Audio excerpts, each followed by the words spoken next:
conocemos como Apetito 24, Uber y demás, que son plataformas digitales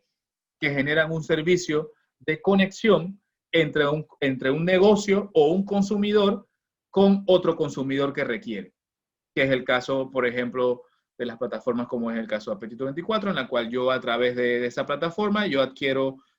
contrato en la connotación de la traída de los que me traigan a mi oficina o a mi hogar, una compra de un alimento que es un restaurante o un formal. Entonces, esa conexión se realizó en todo el territorio con un negocio y un consumidor dentro del territorio, y la discusión siempre está, bueno, ese servicio que realiza, ¿dónde lo brinda? Obviamente lo brinda entonces en el país. Pero como no estaba definido y no estaba definido claramente, se entraba en esa discusión. Basado en eso, entonces, la OCDE lo que ha recomendado es que se tenga claro estas definiciones, hechos generadores amplios que permitan la posibilidad de definir todas las actividades que se enmarquen dentro de estos elementos y de esa manera se tenga claro qué actividades están grabadas y cuáles no. Entonces, ¿qué es la otra discusión? ¿Qué impuestos aplicarían? El primer impuesto que se está yendo bajo las acciones que está haciendo la OCDE o las recomendaciones que está haciendo, y es lo que ya está aplicando los distintos países, primer elemento es aplicar el impuesto al consumo. En otros países se llama IVA, en este caso se llama aquí ITBM o ISC, que tenemos dos variables basados en estos elementos, y los acuerdos van dirigidos con la finalidad de que las plataformas, como dan bienes o dan servicios que se consumen dentro del territorio, tengan la capacidad de poder entonces gravar o retener el impuesto que se genera, ya sea de IVA y en el caso de Panamá de ITBMS o el ISC. ¿Qué problemática genera? Como ya lo vimos anteriormente y es lo que les comentaba durante la presentación. La primera problemática es que ya existen exoneraciones de poco valor, es decir, yo tengo derecho a consumir o a importar bienes con un valor menor y no pagar el impuesto, entonces eso me genera una distorsión. Importaciones de servicios digitales realizados por consumidores finales, el caso de que yo compre un software, yo compre un libro o compre algún tipo de bien, el cual no paga impuestos en Panamá o tenga exoneración, o puede ser que no tenga exoneración, pero al serlo digital sí pagaría el impuesto, a diferencia que si lo compro en una tienda físico o lo compro mediante digitalmente un CD o una aplicación, entonces sí pagaría en Panamá. Entonces, esa distorsión te genera la problemática. Y la importación de servicios digitales cuya actividad se exenta. Es el caso, por ejemplo, de los libros educativos. Los libros educativos están exentos. Entonces hay que definir porque si lo compro digital está grabado y porque si lo compro en pasta aquí estaría exento. Entonces, esas discusiones siempre generan esas problemáticas y te generaría entonces las discusiones, y ya establecido que cada jurisdicción regule y llegue a consensos con las plataformas con la finalidad de que se defina claramente cuáles estarían grabados y cuáles estarían exentos. Y esa es la recomendación que se hace. En materia de renta sí resulta un poco más compleja la discusión. ¿Por qué? Porque el sistema tributario que se ha diseñado o el que se ha ido adaptando y es el que funciona, se ha basado, digamos, en el criterio de residencia. ¿Qué significa? Entonces, que la plataforma o el contribuyente, en este caso, que genera, digamos, los rendimientos o la renta por el comercio electrónico que está generando, debe tributar en el país de donde es su residencia. Entonces, por esa discusión, entonces ahora lleva al siguiente elemento de que la OCDE o la tendencia internacional es que para efecto de los comercios digitales, como ya yo lo voy a tener, que yo tengo acceso a un mercado sin la necesidad de tener un establecimiento en la jurisdicción, entonces ya yo no tengo que pagar impuestos en ese lugar. Esa es la discusión. Entonces, basado en eso, se ha llevado elementos nuevos para poder determinar la aplicación del impuesto sobre la renta a estas plataformas que no tienen un establecimiento físico o que no tienen un domicilio o no tienen una residencia fiscal. Y basado en esto se habla la regla del nexo o la regla de asignación de los beneficios, que la asignación de los beneficios es una regla que más o menos se aplica en lo que tiene que ver con los convenios de doble tributación y los precios de transferencia principalmente. Entonces, la regla del nexo es el modelo en que se basa en el principio de la determinación de la residencia más allá de un establecimiento de físico, si no se va a un establecimiento permanente, es donde tengas vínculos, si tu marca está disponible, aunque tengas una contratación externa o digamos un subcontrato con una persona que te vela por los intereses de tu marca en el lugar, ya eso te crea un nexo con el mercado en el cual estás generando actividad y por eso entonces aplicarías establecimiento en ese lugar. Y tienes la otra opción que es la regla de asignación de beneficios en la cual te permite, en el caso de principalmente que es la que se discute más, es en base al tamaño de tu mercado. ¿Qué significa? Si la determinación del valor de mi marca se basa en el acceso a que tengo el mercado grande, como por ejemplo Alemania, Francia y demás, que son los principales impulsadores de esta tendencia, entonces el consumo dentro de estos mercados me da la posibilidad de que yo, por yo darle valor a la marca, a la asignación del beneficio que le está dando ese valor de mi mercado, entonces yo pueda generar mi nexo con mi jurisdicción y así crear entonces una posibilidad de tributar en ese mercado. Como les digo, es un poco más amplia el concepto de residencia o establecimiento físico y le da otra connotación adicional. ¿Qué es lo que ocurre ahora? ¿Cuáles son las dificultades? Primer elemento, eso va a depender mucho de cómo entonces aplicas la presencia física, porque al final yo puedo creer y yo puedo considerar de que esa actividad está grabada, pero si yo no tengo ningún tipo de relación con esa jurisdicción, ni yo tengo ningún registro, yo, ¿cómo entonces esa jurisdicción me va a cobrar el impuesto? Entonces, la falta de presencia física va siempre a imposibilitar el criterio de poder vincularme a mí, a la jurisdicción que se está discutiendo, ya sea por el de nexo o ya sea por el de beneficio de mercado. Entonces, hace muy, muy difícil aplicar entonces el impuesto. Renta principalmente.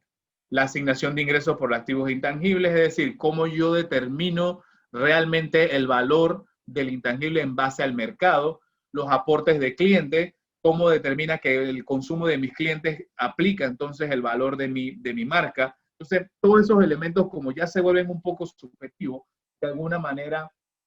te crean dificultades para poder establecer el impuesto y poder establecer criterios de tributación en esos elementos.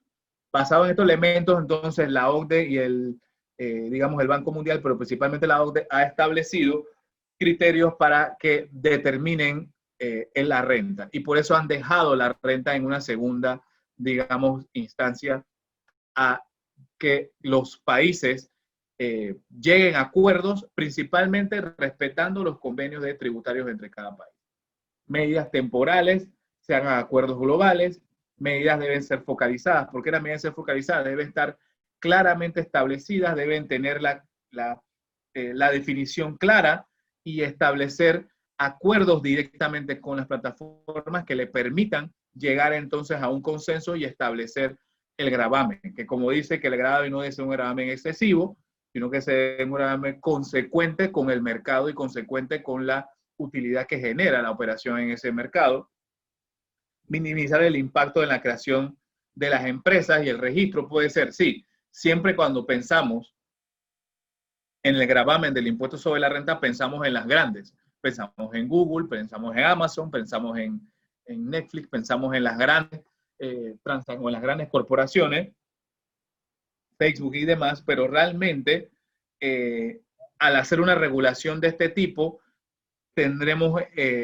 imposibilidad inclusive de entonces crear una formalidad en el mercado digital o en el mercado que tiene que ver con el comercio digital para las pequeñas empresas que no tienen esos presupuestos, no tienen la capacidad y no tienen la estructura para soportar los costos y la complejidad, como lo vemos ahí, que hay que minimizarlos cuando se llegan a los acuerdos, que sería un registro complejo, como lo vamos a ir viendo y viendo qué ha sido el comportamiento en los distintos países. ¿Qué experiencia se ha tenido? Miren, el caso de Argentina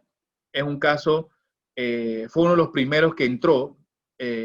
a grabar lo que son las plataformas digitales y llegó de una manera sin acuerdo. No entró al tema de la discusión de la renta,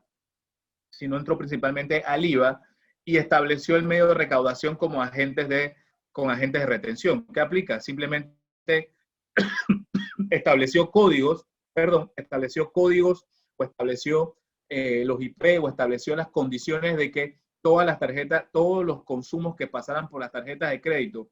a estas modalidades, a estos IP, se tenía que retener el IVA correspondiente a que fueran a los no residentes o a las plataformas no residentes. Pero esto que ha generado ahora, producto de la pandemia, en las investigaciones que hemos hecho ahora, le ha creado inestabilidad porque ya ahora con el tema de los dólares y por el tema de la moneda, entonces te crea una imposibilidad de que ahora, primero que establezcan las retenciones correspondientes y segundo, que las plataformas asuman ese costo porque obviamente cuando van encima de que la devaluación de la moneda le está generando un costo adicional a la plataforma per se, eso también está generando la imposibilidad de la plataforma, como es el caso que ya vieron la experiencia de Venezuela, cuando ya tienen la imposibilidad de hacer los cambios de dólares, entonces ellos, simplemente las plataformas dicen, ya yo no le doy servicio a esa región o a ese país. Y eso es lo que está ocurriendo ahora y es la discusión que está ocurriendo ahora basado en este elemento de que no aplicaron el concepto de negociación, como lo vamos a ver más adelante, otros países sí lo aplicaron, o de registro simplificado, sino que establecieron un régimen de retención basado en los actores de medios de pago, como es el caso de Visa, Mastercard y demás, por medio de los bancos. ¿Qué ocurre en el caso de Chile? Chile, como lo ven, la experiencia ya así es un poco más reciente, 2020, ya aprueba y entra en vigencia en junio de este año, y ha permitido la posibilidad de que medios de retención o el sistema de registro simplificado. ¿Qué significa con el sistema de registro simplificado? Es que las plataformas se les permita un registro. En el caso, se crea un número simplificado, se les crea una cuenta de bancos y ellos hagan reportes y le paguen directamente con la moneda del local de las retenciones que ellos tienen con los pagos correspondientes. Eso le da mayor agilidad y mayor facilidad y al mismo tiempo le da la posibilidad a la plataforma de dar reportes a la Administración Tributaria de los Consumos, con lo cual les va a dar obviamente mayor acceso a información a la Administración Tributaria de sus contribuyentes y lo que van consumiendo mes o mensual, o le da un perfil de consumo de sus contribuyentes. Otras experiencias que vamos a ver más adelante, que es la experiencia de la Comunidad Europea, experiencia de Australia, que tanto la OCDE como los organismos internacionales han dado como ejemplo con respecto, porque ellos ya inclusive llegaron a tener acuerdos para gravar el impuesto sobre la renta con distintas plataformas, basado en acuerdos que ellos han llegado directamente con las plataformas y no así directamente de manera forzada como se pretendía en los distintos países, como es el caso de la Comunidad Europea, que ha tenido sus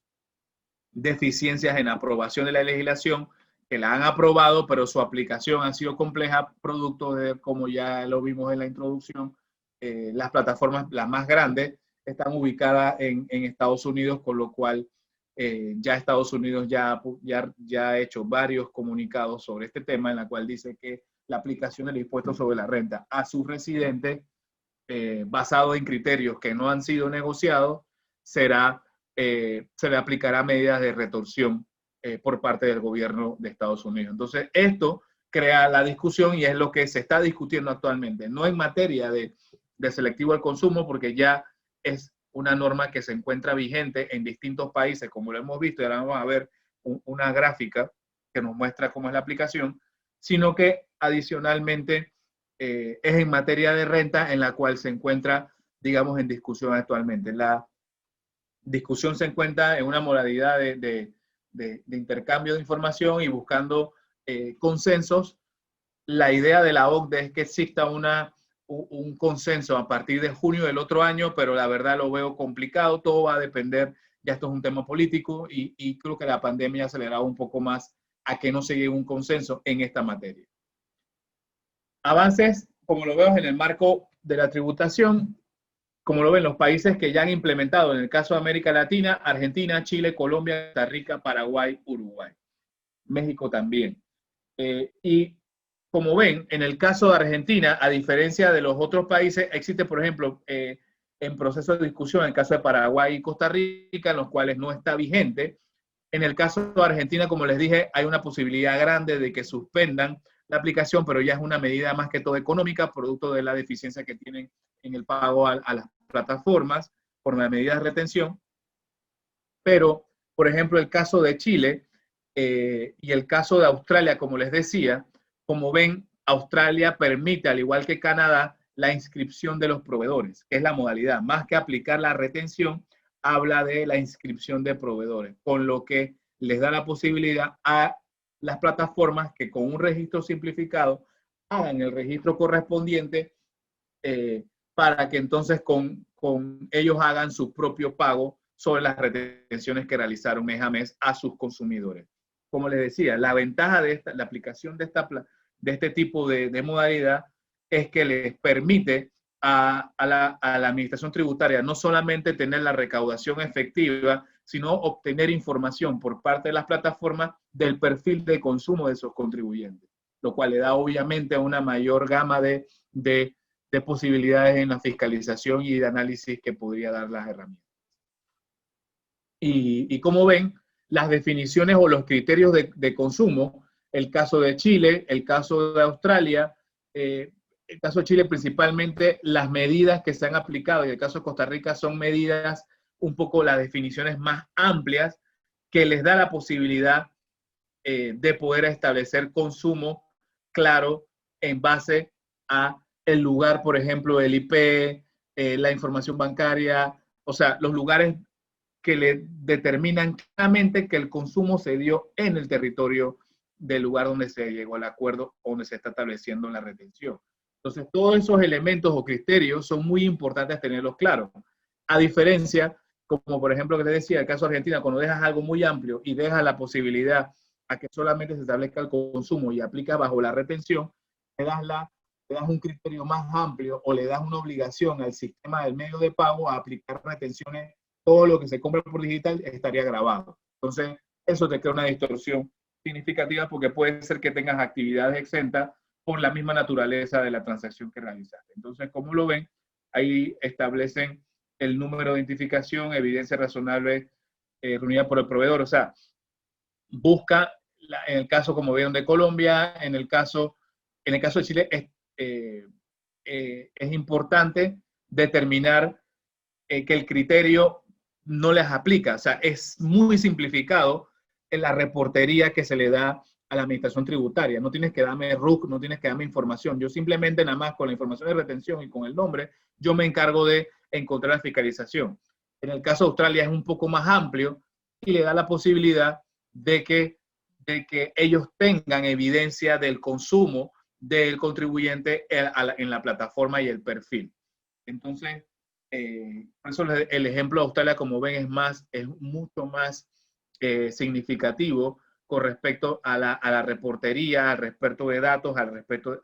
con lo que tiene que ver con la información. Obviamente, el caso está mucho más adelantado en las negociaciones. En el caso de Latinoamérica, casi ninguno tiene, de los que está vigente, tiene criterios para determinar la reportería o la aplicación de la retención, porque todavía sigue en discusión y todavía sigue en la plena adecuación correspondiente. ¿Qué está pasando en Panamá con este tema? En Panamá existe una discusión en estos momentos, existen mesas en las cuales se está buscando llegar a consensos para determinar cómo yo establecería la obligación de aplicar la retención. Panamá va a seguir la tendencia de una modalidad de registro voluntario de las plataformas, con lo cual las plataformas de manera voluntaria se registrarán y al mismo tiempo entonces reaplicarán la retención sobre los consumos que se realicen en Panamá. y esa retención entonces se va a pagar directamente al fisco. Es la modalidad que se quiere y es la modalidad que se está llevando. Tenemos la problemática que en el caso de ITBMS, como existe una exoneración clara, a diferencia de IVA, que es el IVA es un impuesto más de valor agregado y de consumo, en Panamá es un impuesto a la transferencia. Y en el caso de bienes móviles y prestación de servicios, en el caso de las plataformas digitales de bienes intangibles, hay una exoneración totalmente expresa en materia de ITBMS con respecto a la aplicación. Entonces, por eso se está discutiendo de que no solamente va a entrar en aplicación del ITBMS, sino también el ISC o el IVA, que ya, por ejemplo, en los casos de intangibles que consumimos, el caso de servicios de celulares, servicios de tiempo aire, servicios de internet o servicios de cable, de televisión por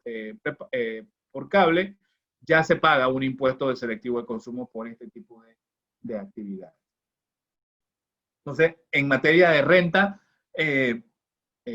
todavía se sigue discutiendo, no se ha entrado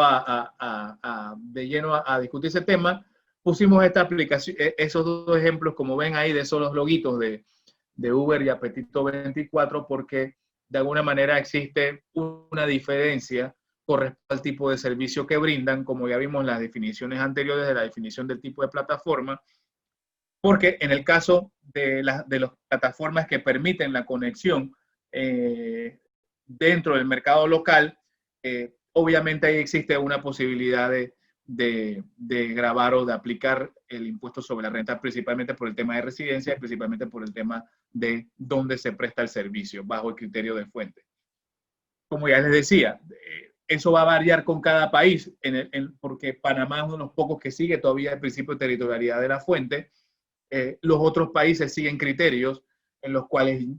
van basados en la residencia fiscal. Por eso es que entonces la discusión en renta sigue siendo complicado, porque el país donde tenga la residencia fiscal es el que tiene la posibilidad de retener. Y por eso siempre se discute y siempre se dice que hay que respetar los acuerdos y los tratados de doble tributación. ¿Qué impacto tendría la rentabilidad de las operaciones tradicionales? Bien, existen, como todo, en ventajas y desventajas con este tema. Al aplicar un régimen tributario a las aplicaciones o a las plataformas digitales o al comercio electrónico per se, obviamente tiene ventajas significativas con respecto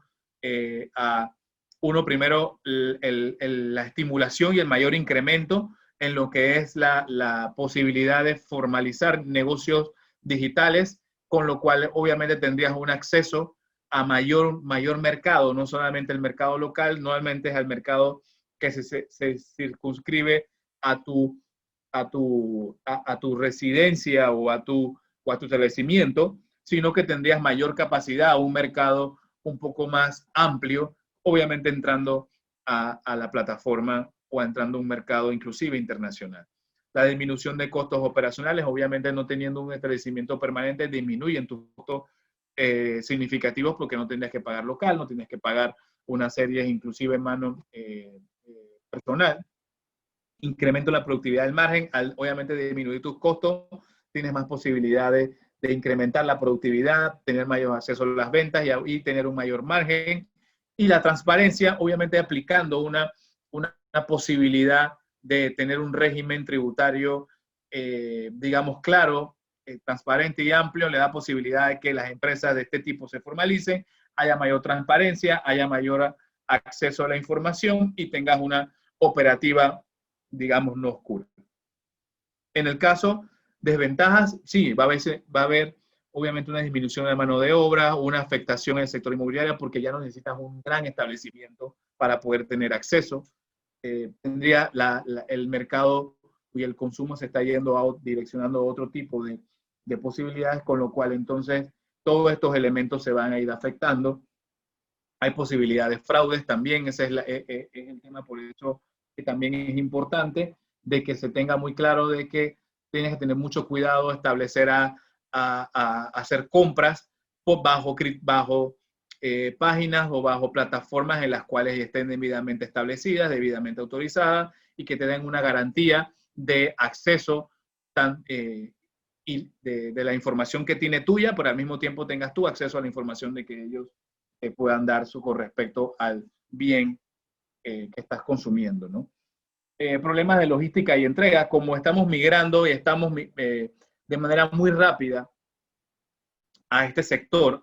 digamos, de economía digital, nos está dando la posibilidad de tener problemas logísticos y de entrega, producto de que es una adaptación, no estamos acostumbrados, no podemos comparar, como les decía, con Amazon, que ya tiene 20 años haciendo esto, a diferencia de lo que está ocurriendo con nuestras plataformas, digamos, locales, las cuales obviamente no tienen esa cantidad de años y esa experiencia con respecto a lo que significa migrar a un sector o un establecimiento formal a este tipo de plataformas o este segmento. ¿Cómo adaptarnos entonces a los marcos tributarios para lograr una adecuada fiscalización? Ya esto sería más que todo la administración tributaria. Lo primero,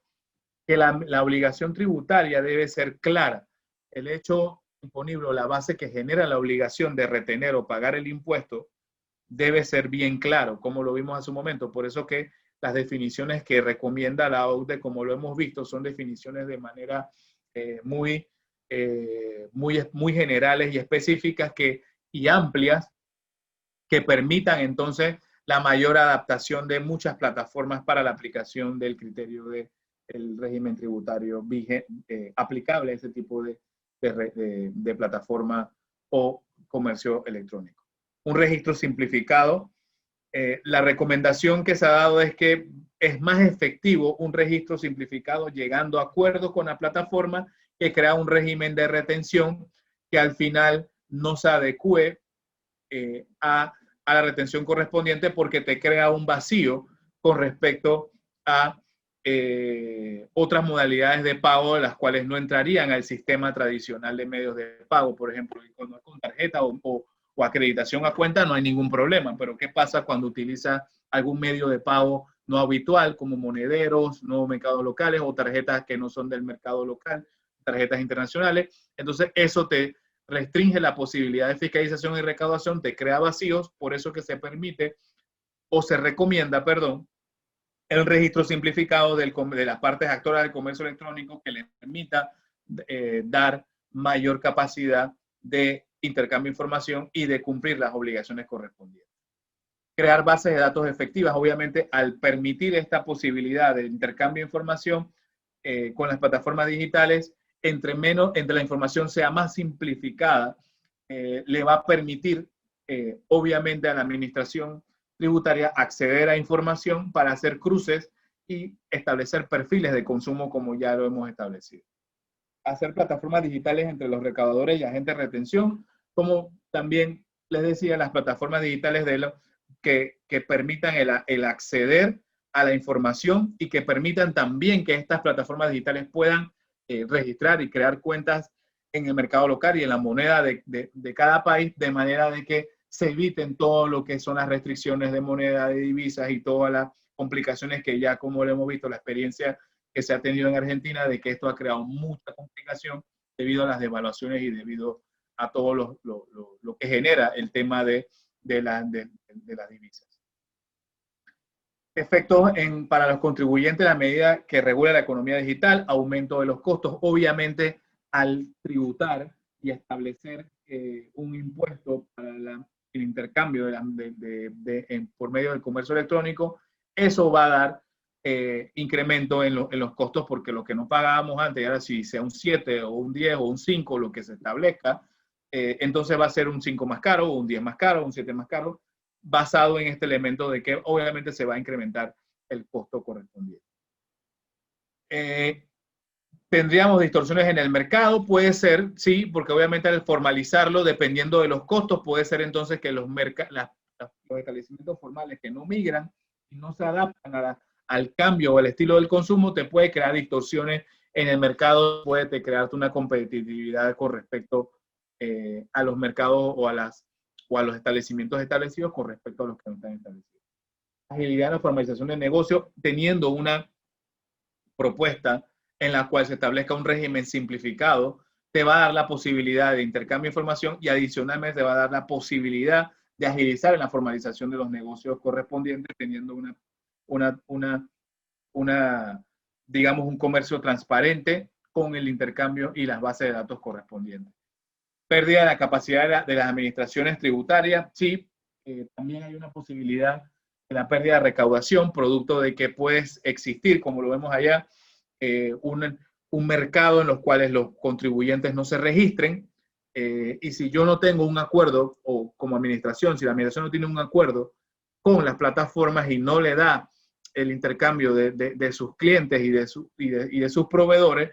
entonces eso le va a dar, les imposibilita a ellos de poder entonces tener capacidad de administrar y crear estudios o perfiles de consumo de sus contribuyentes. Disminución en los ingresos tributarios producto de la nómina. Sí, la migración a la economía digital obviamente te va a crear una disminución, sí, puede crear una disminución en lo que son las planillas o lo que son, digamos, las relaciones laborales formales, porque te crea entonces otro régimen o otro tipo de transacciones en las cuales estos mismos personas se vuelcan a un régimen un poco más independiente, pueden trabajar desde su casa o pueden trabajar de cualquier lugar sin necesidad de estar en una oficina o generando alguna relación de tipo formal. Entonces, obviamente, lo que tiene que ver con el pago de todo el régimen tributario, seguridad social, impuestos sobre la renta y demás de planilla, se ve disminuido, pero la intención es que teniendo un incremento en la formalidad en este tipo de plataformas nos va a dar la posibilidad, se da la posibilidad de recaudar entonces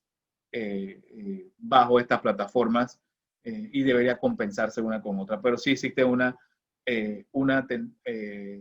riesgo en la disminución en lo que tiene que ver en los productos tradicionales en las retenciones de impuestos sobre la renta o impuestos que tienen que ver con seguridad social y demás. Posibilidades de disminución de la economía negra al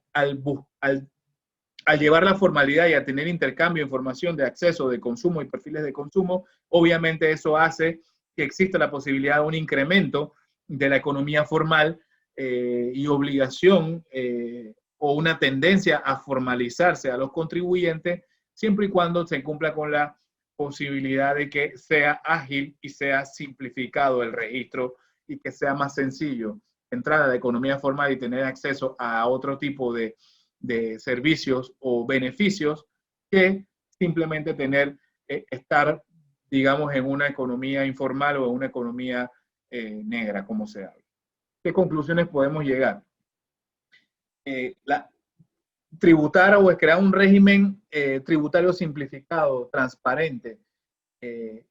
y que permita poder hacer más eficiente la recaudación es la tendencia y es lo que se busca con la tributación en el comercio electrónico.